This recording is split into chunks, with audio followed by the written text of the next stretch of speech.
उत्तर प्रदेश के मुख्यमंत्री योगी आदित्यनाथ जी के बयान सोशल मीडिया पर तेजी से वायरल हो रही है। योगी जी ने उपचुनाव के दौरान कहा है कि जो बांटेंगे वह काटेंगे और बढ़ती जा रही है। आज वाराणसी के तेज तर्रार युवा नेता all India Majlis-e-Ittehadul Muslim party महानगर अध्यक्ष जनाब एजाज साहब में योगी के बयान कर दिया जवाब की व्यवस्था पर उठाया गंभीर सवाल। वाराणसी के विद्युत विभाग भ्रष्ट सिस्टम पर उठाए कई सवाल। कहा कि हम बुनकरों के साथ हैं, हमारी पार्टी बुनकर भाइयों के साथ है। प्रदेश भर में बनारस शहर में पार्टी को मजबूत करने के लिए कई तरह की कोशिश से चल रही है। लोगों का विश्वास ऑल इंडिया मजलिस-इत्तेहादुल मुस्लिम पार्टी पर बढ़ती जा रही है। आगे भी पार्टी और मजबूत हो रही है।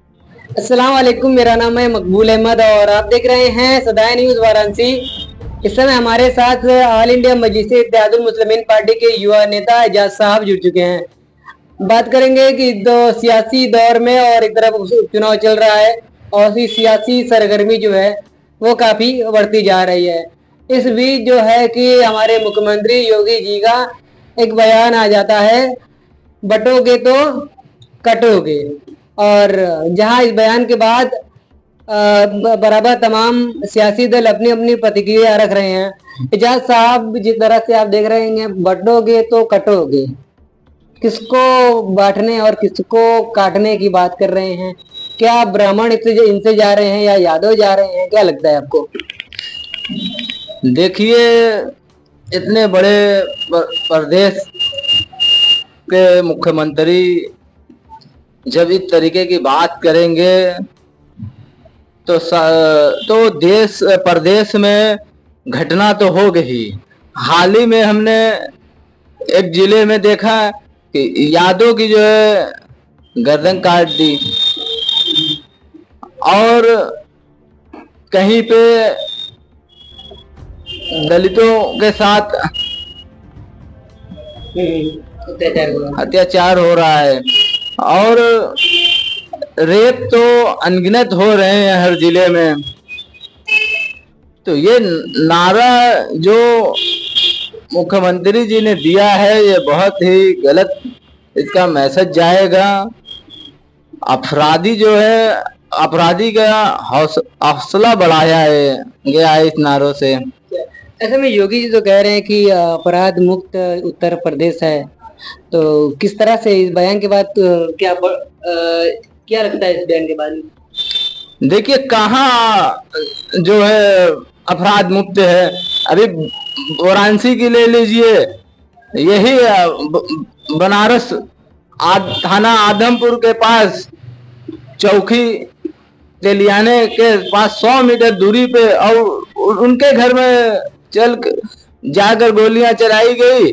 जो पार्षद है वो मुखिया है, जनता का मुखिया है, पार्षद है, जनता ने उनको चुन कर नगर निगम में भेजा है। बताइए, जब वो सेफ नहीं है तो आम जनता कैसे सेफ होगी? ऐसे में किस तरह से देख रहे हैं कि तमाम जो ये नारा तो अलग ही चल रहा है, ऐसे में इस बीच तमाम पार्टियां जो हैं, तमाम पार्टियां जो मुस्लिमों के हक में या उनको लेकर कोई बात नहीं कर रही है। देखिए, सारे लोग इस समय इधर उधर अपने फायदे के लिए जा चुके हैं। यदि जो मुद्दा है बनारस में, इतना बड़ा मुद्दा है बुनकरों का, इस पे कोई नेता बात करने को नहीं है। केवल क्या एक ही पार्टी, 2 पार्टी है कि जहां से चाहे वो चुनाव लड़े और जीते।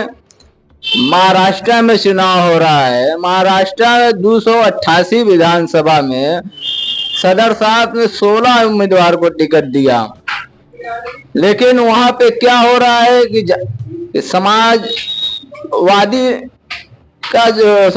अखिलेश यादव जी ने भी अपना उम्मीदवार हर उस विधानसभा पर उतारा है जहां मजलिस मजबूत है। तो अगर अखिलेश यादव जी चाहते कि भाई लीडर मजबूती हो, जहां से आप लड़ रहे हैं वहां से हम ना लड़ाएं, जहां से हम लड़ रहे हैं वहां से आप मत लड़ाएं, तो ये सहमति होती कि ठीक है, आप भारतीय जनता पार्टी के रोकने करने वाली बात रोकने की जो है बात कर रहे हैं।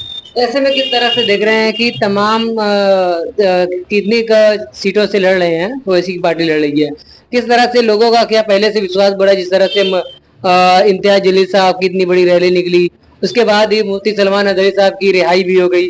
जिस तरह से वहां के अधिकारी ने कहा था कि हम 30 दिन के अंदर या 1 महीने के अंदर रिहा कर देंगे, तो ये जीत के बाद क्या लगता है मुसलमानों का जो झुकाव है क्या ओवैसी की पार्टी की तरफ जाएगा? बिल्कुल। महाराष्ट्र औरंगाबाद जिले में बहुत ही बेहतरीन जो है रिस्पॉन्स मिल रहा है पार्टी को।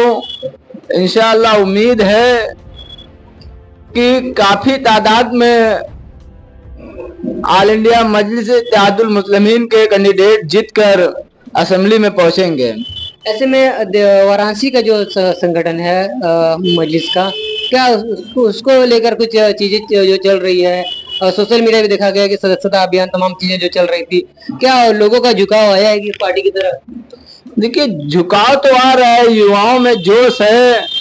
युवा जो बहुत पसंद करते हैं, और युवा के साथ साथ हमारे बड़े भाई भी हैं, बुजुर्ग भी हैं, वो भी आते हैं, बातचीत होती है, अच्छी बातचीत होती है कि आने वाले दिन में इंशाअल्लाह यहाँ भी जो है कैंडिडेट कामयाब होंगे, चाहे असेंबली के हो या नगर निगम के हो। धीरे धीरे यहाँ भी जो है कैंडिडेट को लोग बनाएंगे और अपनी बात को रखेंगे। जैसे कि आज जिस तरीके से बुनकरों पर अत्याचार हो रहा है, बुनकरों के साथ कोई नेता खुल के बात करने को नहीं आता है, लेकिन हम कहना चाहते हैं बनारस की आवाम से, हम लोगों ने अपने पार्टी का पार्षदी चुनाव में केवल 7 कैंडिडेट को उतारा था, जिसमें से वार्ड नंबर 88 का कैंडिडेट काफी शिक्षित था, डॉक्टर भी था, पत्रकार भी था, काशी विद्यापीठ से बीएससी भी किया था, पत्रकारिता में उप संपादक का पद भी था उसके पास, लेकिन उसको भी नहीं स्वीकारा। अगर वो आज जीतता उस समय, तो आज हर मसले पर, हर मुद्दे पर हम लोग रोड पर बैठकर जो है अपना काम कराने का जो बुत्ता रखते थे। अगर वो हमारा भाई जीतता और जनता ने अगर स्वीकार करता, जनता ने नहीं स्वीकार किया कि अभी छोटा है, अभी पहली बार आया है, संगत कीजिए, आने वाले दिन में देखा जाएगा। तो इंशाअल्लाह जरूर हम आने वाले दिन में भी आएंगे हम लोग उस कैंडिडेट को लेकर। ऐसे में किस तरह देख रहे हैं कि एक तरफ जहां योगी जी और मोदी जी कह रहे हैं काशी को पर्यटक स्थल बनाए हैं, रोजगार बढ़ा है, तो क्या लगता है कहाँ कमजोरी हो गई? ये भी स्टेटमेंट लोगों का आ रहा है कि वाराणसी में गुजराती का कब्जा। बिल्कुल, बनारस की साड़ियाँ कोई ले नहीं रहा है, और गुजरात की साड़ियाँ यहाँ हर दुकानों पर है, जो कि वहाँ सस्ता माल आ रहा है और बनारस में लाकर उसको बनारसी के नाम से कस्टमर को भेजा जा रहा है। तो ऐसे में किस तरह से देखते हैं कि बराबर जिससे रोजगार हो ही है, लेकिन जो मुख्यमंत्री का जो आदेश है बिजली को लेकर, लेकिन उनके एकदम विरुद्ध जा रहा है, लोगों से ओवरलोडिंग के नाम पे वसूली भी की जा रही है, उसके बाद करंट बिल भी नहीं दी जा रही है। बिल्कुल, ये बहुत गलत यहाँ के कर्मचारियों का रवैया है। इसके लिए तो हम लोग भी गए थे, ज्ञापन भी दिए थे, और इसकी चर्चा भी होती है, मीटिंग भी होती है, लेकिन यहाँ के जो SCN है वो अखंड में है। हम ओवरलोडिंग लेंगे, आप ओवर चला रहे हो, हम ओवर लेंगे। अरे क्यों ओवर लोगे? हमारा तो पहले सही बिल नहीं दे रहे हो, हमसे सही हमसे सही तो पैसा नहीं मांग रहे हो। अब हमारा बिल अगर 2 महीने का है तो हमारे ऊपर प्लस GST लगा दी जा रही है, GST समेत जो हमको ब्याज समेत पैसा हमसे लिया जा रहा है। जब हमारा 200 ग्राम बेसी चल रहा है, जब हमारा 500 ग्राम कम चल रहा है, तब तो वो SCN नहीं खड़े होते हैं कि ठीक है जिनका कम चलेगा हम उनको अपने जेब से पैसा देंगे या आपके अकाउंट से ही काट कर आपको लौटाएंगे। 12 महीने में 3 महीना 4 महीना 200-300 ग्राम और चल गया। लेकिन आज जो है कैसे वसूला जा रहा है, 20 महीने का वसूला जा रहा है। लेकिन इसका जागरूकता अभियान हम लोग चलाएंगे, लोगों से कहेंगे अपना मोबाइल नंबर जो है लगाइए, अपने अकाउंट पे मोबाइल नंबर लगाइए। हर महीना जमा करने से पहले आप अपना पीडीएफ अपने मोबाइल से निकालिए कि हमारे पास कितना लोट है, कितना यूनिट चला है, हमारी सब्सिडी के बाद हमारे से 2024 तक का ओवरलोड के नाम पे ले रहे हैं। बिल्कुल, ये तो गलत तो ले ही रहे हैं, जबकि इसका कहीं आगे से आदेश नहीं है और ना ही ये कोई प्रूफ दिखा रहे हैं कि इस समय से है, इस समय से है। हालांकि जिस समय आया था उस समय तो कम था। आज 1720 रुपया बिल लिया जा रहा है, उसमें आया था 800 रुपया, 400 रुपया, 1600 हो रहा था, लेकिन आज 1720। उसके बाद अगर एक महीना छूट गया तो दूसरे महीने में 200 रुपया बढ़ा के लेते हैं। लेकिन नेताजी, अगर से आपने थोड़ा सा ओवर चलाया भी है तो विभाग का काम तो होना चाहिए कि 2 महीने 3 महीने पहले उसकी नोटिस दे दे। बिल्कुल बिल्कुल, अगर हमने बेसी चला हमारा तो उसको जो है हमारे यहाँ एक नोटिस भेजना चाहिए।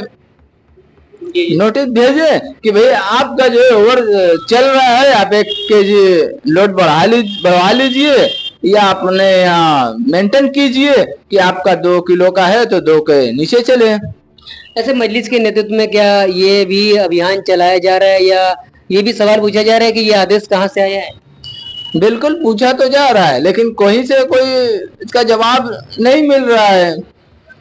बात होती है बेलूपुरा के आसपास है, बजडिया के कुछ लोग हैं, सारे लोगों से बातचीत होती है इसके लेके। वहां भी वैसे ही है, लूटमार की दुकान खोल रखे हैं।